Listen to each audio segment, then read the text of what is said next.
And now, this is the perfect person to help guide a conversation around this film. He loves politics, he loves journalism, he loves movies. Ben Mankiewicz.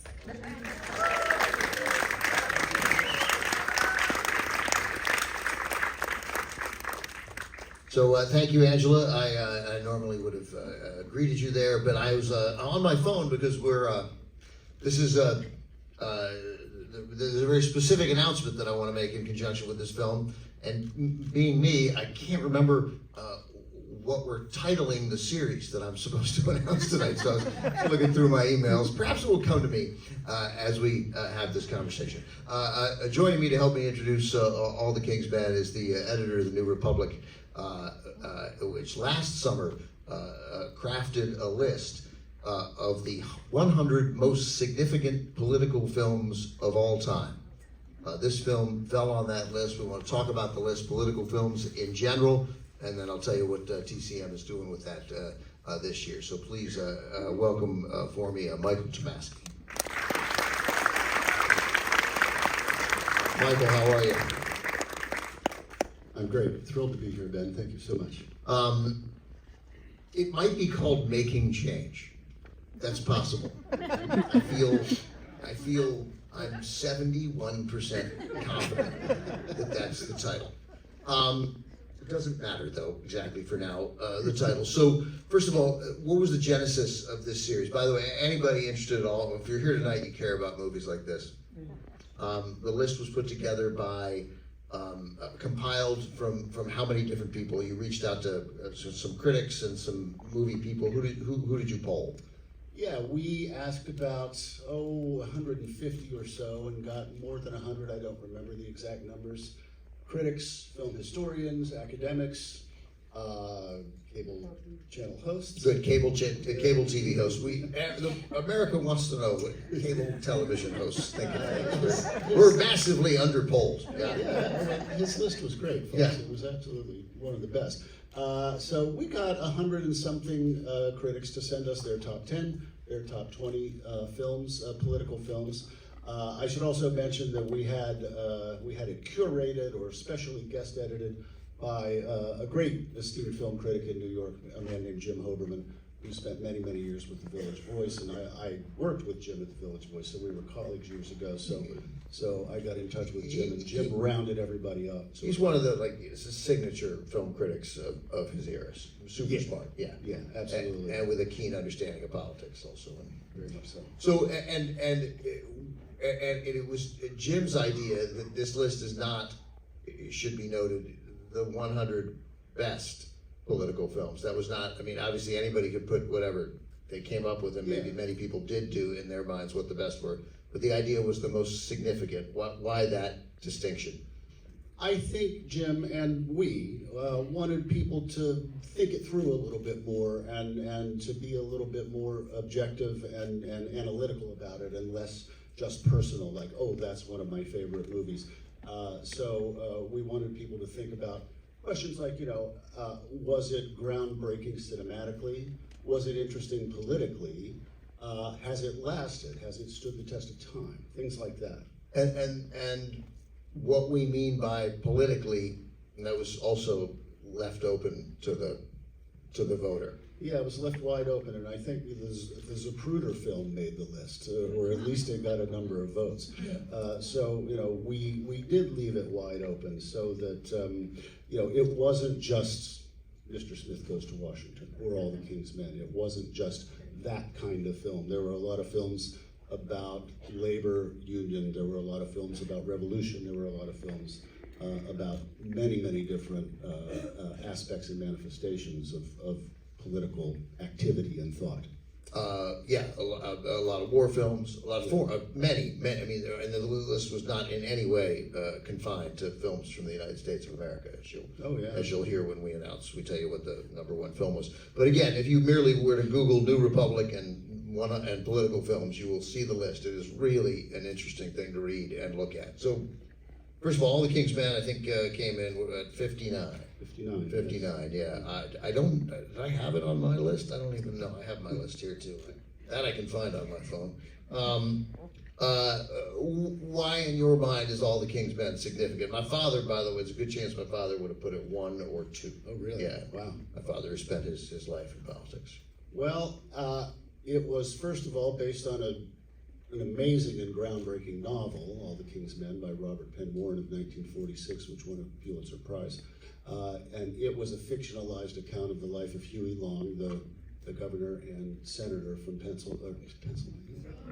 I've got 6 or 7 certain states on my mind this year. For reasons How come? you all might understand. Huey Long, of course, of Louisiana.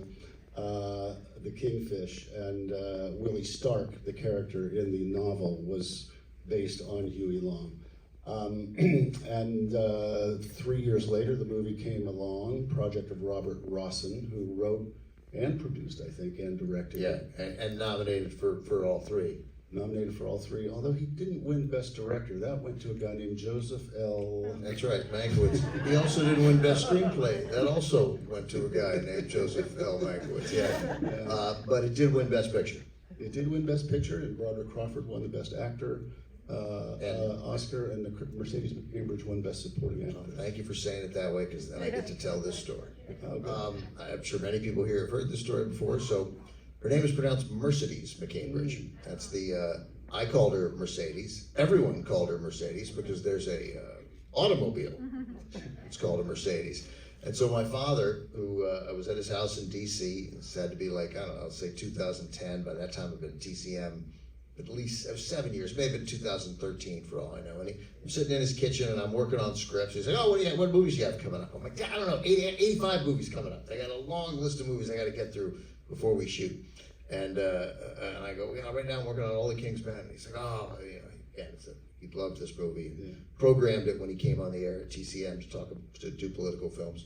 And so and he's like, I think Mercedes McCambridge won an Oscar for it, which she did. And I was like, Dad, it's Mercedes McCambridge. And he goes, I think it's Mercedes. I go, look, man, Robert Osborne says Mercedes. Everybody says Mercedes. It's the car. Who would be called Mercedes? He's like, well, I don't know. During when we dated, I called her Mercedes.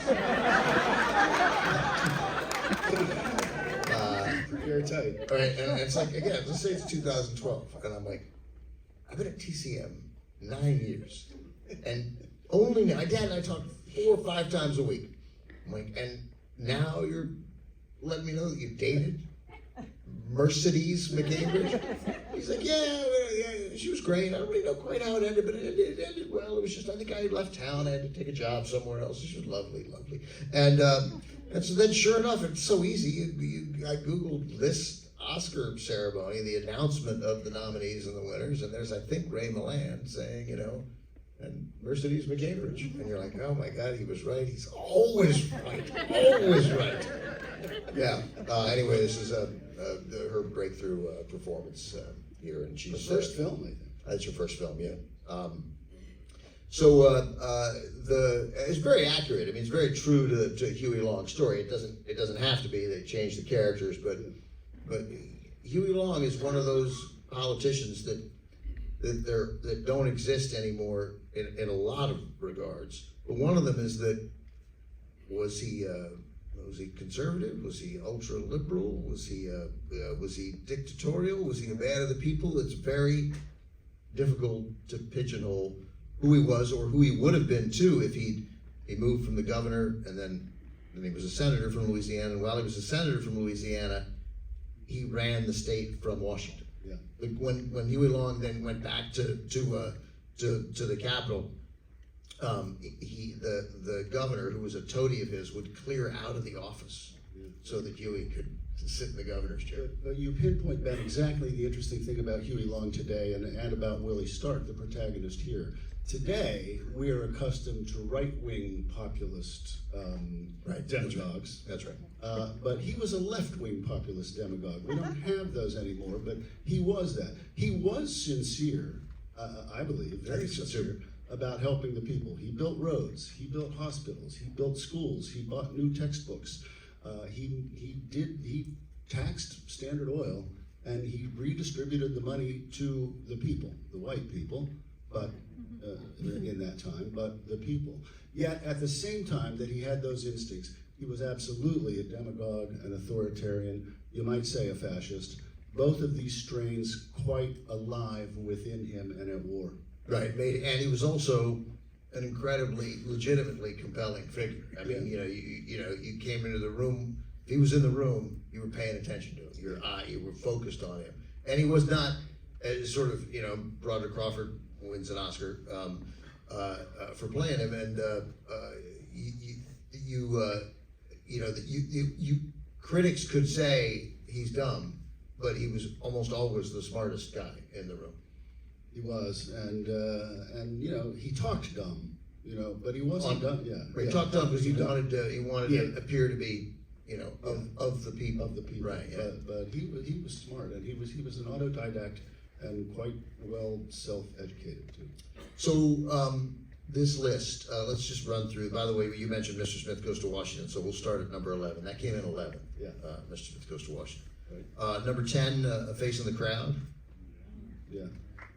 Without question, right? Number 9, Shoah, the 8-hour? Yeah, Claude Lanzmann documentary. Do the Right Thing, number 8. We got Spike Lee will be. I got to announce that thing. We got Spike Lee to do one of these movies. He wanted definitely to do his own movie. He has 2 on the list. He does, yeah. Yeah, Malcolm X and Do the Right Thing on the list. So again, you see right there, Do the Right Thing. Right, that's not an electoral political movie, but definitely a political movie, I think. Number 7, Battleship Potemkin. Number 6, Triumph of the Will. It's my favorite film. I'm sorry, Birth of a Nation. Number 5 is, yeah. So again, Triumph of the Will, Birth of a Nation. These two films that again, the idea important because they had such a gigantic impact. Can't deny their importance, and it was interesting. I was paying attention as the votes came in. We had a pretty good range of older and younger critics participating in this. Those 2 were less prominently mentioned by the younger critics, but they were still mentioned with some regularity. So there's still a kind of a consensus in the film world that whatever else we think of them, can't deny their place in film history.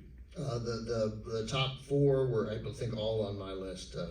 All the President's Men, 4th, kind of a no-brainer. Yeah. Dr. Strangelove, 3. Manchurian Candidate, 2. And what was number 1, Michael? Number 1, Battle of Algiers. Yeah. And like by a mile. It wasn't close. Yeah, so Battle of Algiers was number 1 on my list. I did, as Michael said, like you could do top 10, top 20, obviously did my top 17. So a couple things surprised me, and I really think not in the way, like I have Failsafe at number 2, and it cracked the list. It's at 99. I love Failsafe. The Last Hurrah, which again is the movie that the John Ford film that would have rivaled for my father. My father was Bobby Kennedy's press secretary, George McGovern's campaign manager, and really spent his life in politics and journalism. Those were to me, to him, the 2 best and most accurate political films. Like this film that you're about to see and Last Hurrah give you a real sense of what campaigns are like and what the nuts and bolts politics in governing is like. Yeah. I'd say for me, the Manchurian Candidate, I'd say is my favorite political film of all time. One that I really love that did not make our list, that isn't instantly political, but is to me, Nashville. Oh yeah, Nashville. Love that. Yeah. So that's interesting. So the candidates on the list somewhere. I had it 4th. Grapes of Wrath not on the list. Yeah. I just watched it again. It was our season 5 of our podcast. The plot thickens is decoding John Ford, and Grapes of Wrath is an incredibly political film, and so that surprised me a little bit. Harlan County, USA is on the list. 3 Days of the Condor is on the list. The Lies of Others is on the list.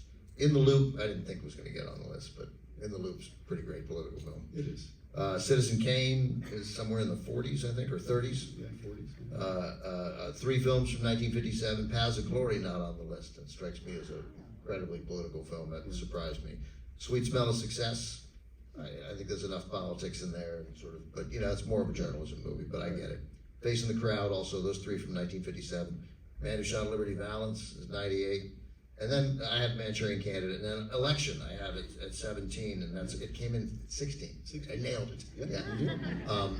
But Election's about high school politics. So but what shocked me, and I'm curious where it came in or what your thoughts are, is that, and I'm not shocked because it's a movie that I love that didn't make it. I'm not thinking of it that way. Given the times that we're in, and when this list was put together, basically in the first months of 2023. And given what this country has been through, basically, let's say since 2015, why, and after January 6th, 2021, 7 days in May, about a coup orchestrated, from the inside with the chairman of the Joint Chiefs in colluding with key members of the president's own cabinet and other military leaders. How that possibly didn't make the list. I would have thought it might have been in the top 10 because it seemed so relevant. I was listening to you during the build-up and wondering what movie has Ben going to mention, and you mentioned exactly the right one, because if you ask me what's the one movie that most shocks me that wasn't on our list, Can't believe that's it. That's it. It's a great movie, first of all. You can just sit there. It completely draws you in the first minute, and it never lets go. So there's just that. But then, as you say, the resonance for today. Yeah. And Fail, Doctor Strangelove 64, but that's obviously a special place, and I understand. Failsafe also 64 on the list. I'm surprised that makes it over. And then two movies, I think 62 and 64, but like Advise and Consent and The Best Man. So people are thinking about political films around that time, and that was a really good era for political films. Manchurian Candidate also, and yet, this was a miss. Was it close? Do you remember? It didn't even get that many votes. I kept looking at people's ballots and going, what people? It's scandalous. What is happening? We got to wrap this up, but there's a whole Warren Beatty section. Yeah. Bullworth is 48th. Right. His film, The Parallax View, which he's the star of, is 47th, and then Reds is 41. Yeah. We're still working on an interview, trying to get Warren to pick a film. Yeah. Well, I think all of those belong. So real quick, what we did is the reason we did what I'm about to describe is because Steven Spielberg read this list and was captivated by it. A lot of films that he cares about, one of his films, just one, right? Just one, Lincoln. Lincoln's in the top 20, 25, something around there. And he said, what we should do is go interview political people, politically active entertainment people, journalists, academics, whoever, right? And get them to pick a political film. And then his initial thought was, let's do all 100, right? Like, well, we can't do. And so we ended up, we were going to aim for like 25 or 26, and we're going to air this series that there's a good chance it's called Making Change, between the beginning of September and the beginning of November, before Election Day on Friday night. So we have incredibly interesting people, journalists, smart people. Michael has handled the top film, The Battle of Algiers, but already we have Maureen Dowd, Spike Lee, Steven Spielberg, Martin Scorsese, Alexander Payne. We got great people who've picked films.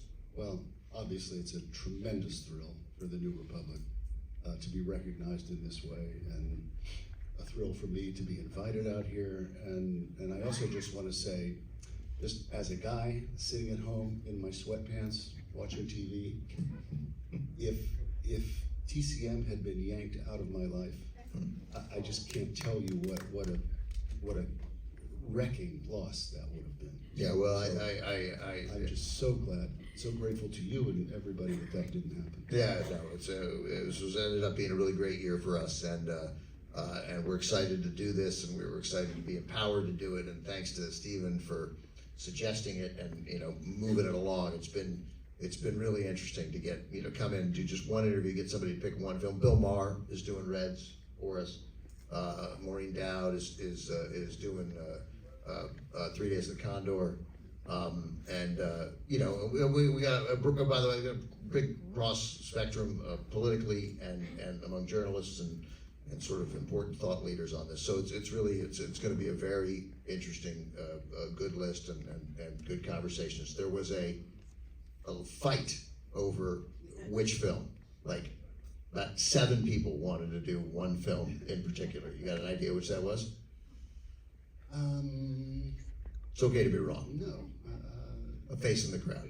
Everybody wanted to do A Face in the Crowd, but finally, because Barry Levinson said A Face in the Crowd or nothing, Barry Levinson's doing A Face in the Crowd. So, and he was great on it. He was great on it. So we got some more interviews to do regarding that, and I've really enjoyed it. And Michael, thank you. Thanks for putting the list together, and thanks for coming out here and talking about it, and talking about this great film that these folks are about to see, All the Kingsmen. Thank you, Ben. It's a great film. Michael Tomasky. Thanks, guys. Thanks for your patience. And check out Making Change, when we put it on the air in September. Thanks, everybody.